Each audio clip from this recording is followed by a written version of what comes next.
Now once we have our splices made, we're ready to go ahead and finish out this gutter.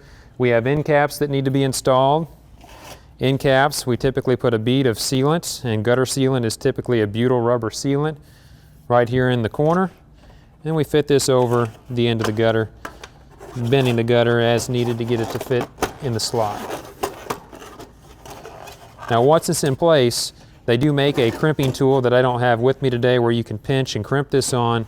But what we typically do is just stick a rivet in a few places to hold it in. So I'm going to have Bo go ahead and put a rivet. And he's just going to drill through, probably right here is a good spot, right in the middle.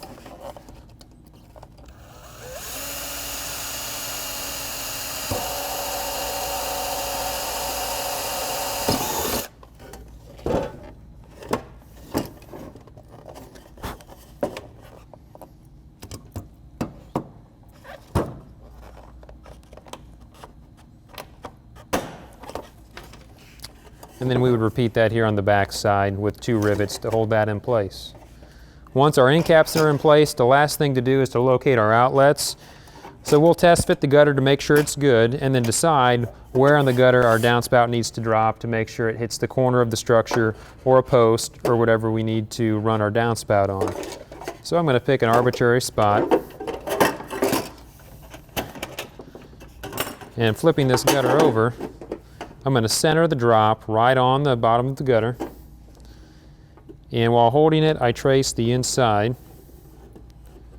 like so. So that's going to be approximately where my outlet's going to be located. Now to get started, a lot of folks can drill a hole, they'll plunge a knife through. I typically take whatever I have handy, in this case a screwdriver.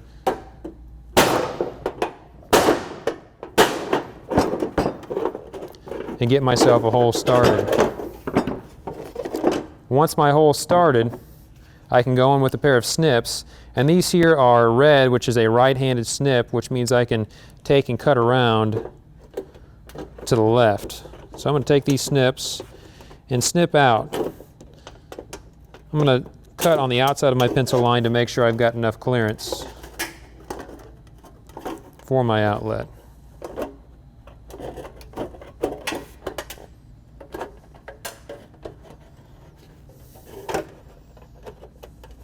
And this doesn't need to be a perfect cut because it will be hidden when our downspout gets connected.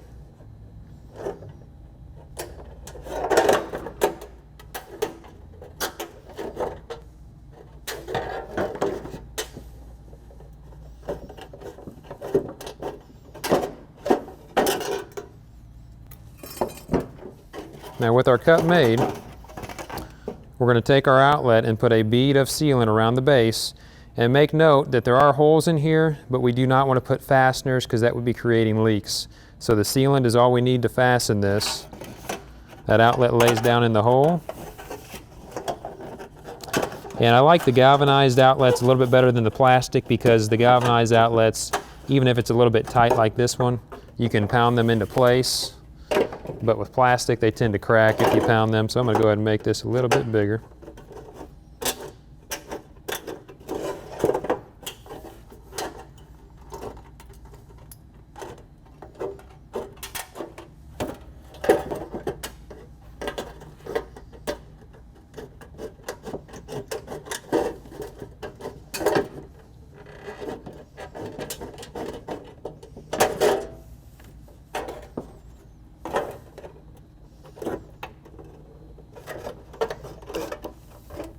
To accommodate that drop.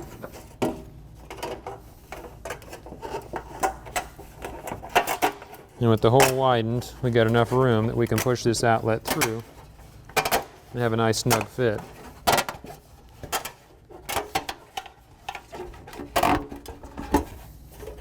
And it's a good idea to come in here with a hammer and tap it down to get a nice seal. If this stands up too tall, the water is going to stand in your gutter.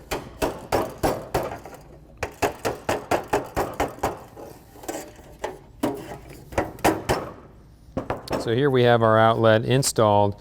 We're not putting fasteners, simply sealant that we can tool with our finger to make it flat right here. Now at this point we're ready to complete the job with downspouts. Again, as mentioned, we have A and B style elbows. Majority of the elbows you'll see on the job are A style elbows. If we had an overhang, we would start with an elbow going back toward the structure, and then a second elbow would take it back like so, down. So I'm going to grab a second elbow. Here's an example of one that's been put together, one going back toward the structure and then one going back down the structure like so. It's very critical that when we build downspouts that we build from the top down so that each previous piece is interlocked so water won't leak straight out of this joint. So always work from the top down during assembly. And there will be situations when you're installing where you can't get two to fit together because they're both factory edges, just like you see here.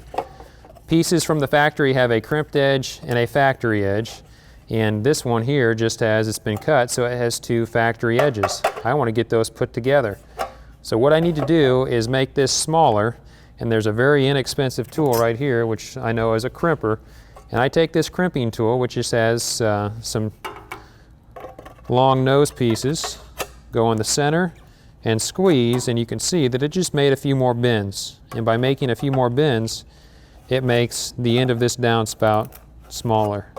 So I'm doing that once on all four sides, and then I like to come in on the corners as well. It makes it a little bit easier to fit these pieces and do one pinch on each corner. Now once that's done, here's the uncrimped end. The crimped end you can see is a little bit smaller. So when I come to make a connection to a factory edge, I can easily take and fit this up in, and the two make a nice tight fit. Now at every joint we're going to use two rivets, typically a rivet on each side where they would be later be accessible if someone needed to drill and disassemble that joint. So a rivet on each side. Now once the downspouts are assembled, ready to hang gutter, we would go through and finish installing our clips. So we had a clip here that I removed, and you want to have gutter clips at a minimum of 24 inches on center. If you had a metal roof that had a history of sliding snow and ice, you might even put them closer so your gutter doesn't get ripped off of your structure. But a minimum 24 inches on center. Avoid having a clip directly over an outlet so it's easy to access and clean this outlet. And this whole gutter then gets lifted to the structure, and these screws get driven into place.